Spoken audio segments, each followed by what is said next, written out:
Hi, Gary here. You probably noticed there were news stories about how these waterways, I think in Venice and other places in the world, got cleared up because of less boat traffic and everything else with COVID-19. And all of a sudden there were jellyfish and other animals and wildlife showing up in places that hadn't been in years and years and years. I think about this when I read this recent article on AARP about happiness. And their number 2 point about what brings us happiness really caught my eye. And it was give up the wrong ideas about happiness.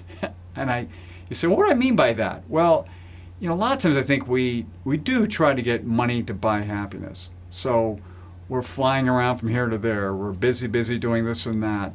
All the things we were allowed to do before COVID-19, but missing some of the very important things that kind of got left aside. Jellyfish in waters you've never seen before, and other things like that.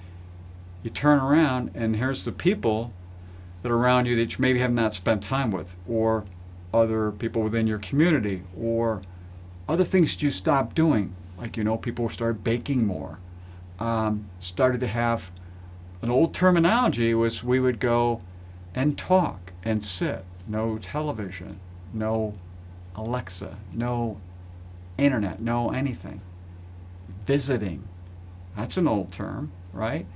But all of a sudden, you're spending less money, people reconnecting, and they're finding, I'm happier here. Isn't that interesting?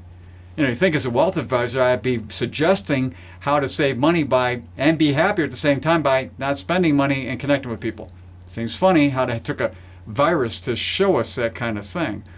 And by the way, the savings rate in April of 2020 went up to 30% from 8% prior to COVID-19. So people do have more money, more time in their hands, and now they're finding new ways to bring happiness that's not related to having money do that.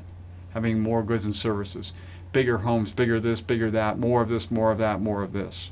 And going back to simpler times, less planes in the air, cleaner waterways, more time to spend with people around us rather than trying to get from here to there.